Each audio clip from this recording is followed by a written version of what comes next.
With Portugal having had so much success and wealth, its neighbor on the Iberian Peninsula was starting to feel left behind. Spain had some internal issues that it needed to overcome before it could attempt to match Portugal. First, Spain felt driven to drive the Muslim presence out of its borders. In order to win that fight, they maintained a feudalistic reliance upon traditional chivalric societal structure. Poor farmers were kept as serfs, and their landlords were capable horsemen, much like knights of old. Once everything had been stabilized, it opened the door for Christopher Columbus. He was an Italian who had already attempted to convince Portugal to finance a voyage to demonstrate that India could be successfully reached by sailing to the west. Portugal was too delighted with what it had been gaining in and around Africa, so they passed. It opened the door for Spain. Columbus approached Queen Isabella, and according to his biographer, he unfolded his plans with eloquence and zeal, for he felt himself, as he afterwards declared, kindled as with a fire from on high, and considered himself the agent chosen of heaven to accomplish the grand design. His son Fernando, in the biography that he had written of his father, quotes Columbus as saying, "God gave me the faith, and afterwards the courage, so that I was quite willing to undertake the journey."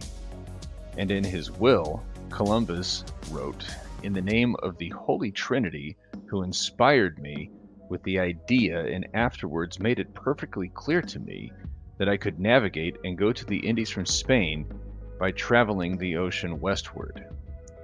We know now that Columbus was correct in his assumption that such a voyage is possible. We also know that his estimation was incorrect by about 8,000 miles as well. What becomes troubling is Columbus' certainty about the successful westward navigation when it is combined with the treatment that the Native Americans would endure and the apparent belief that this was inspired by God. Upon reaching Hispaniola, or modern-day Haiti, the Santa Maria ran aground, and it was first used to build the first European military base in the Western Hemisphere. Columbus named it Navidad. Of Hispaniola, he said, "It is a miracle. Mountains and hills, plains and pastures are both fertile and beautiful. The harbors are unbelievably good, and there are many wide rivers, of which the majority contain gold. There are many spices and great mines of gold and other metals." He left 39 crew members with instructions to find gold, and with his two other ships, he went exploring. He also reported that the natives are willing trade partners. Indeed, they frequently give their possessions just because they were asked. Columbus makes the case that the people and landscape are proving so beneficial to the Spanish, and that only the slightest investment from Isabella would be required, and in return, he could bring them as much gold as they need and as many slaves as they ask.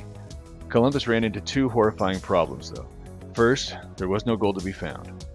And second, his inhumane goal of enslaving was thwarted by the murderous treatment of the natives, in that it, perhaps mercifully, killed many before they were enslaved. By 1495, the Spanish had resorted to taking 1,500 men, women, and children, keeping them in pens guarded by dogs, and chose 500 to be enslaved in Spain. 200 of them would die en route. Many others would die in captivity. Many of their deaths resulted in the impossible task of finding gold. All people over the age of 14 were tasked with finding a fixed amount of gold every 3 months. Once it was found, they were given a copper token that they could keep around their necks. Some who had no token had their hands cut off and were left to bleed to death. Eventually, the natives attempted to resist, but the Spanish had so much more martial tradition remaining from their conquering their country from the Moors, it was impossible. The response was absolute. Prisoners were hanged by the Spanish or were burned to death. Hopelessness ensued, and the natives began mass suicides rather than endure. Infanticide became a policy in some cases to spare the children from the Spanish. In just 2 years, half of the 250,000 natives found in Haiti were dead.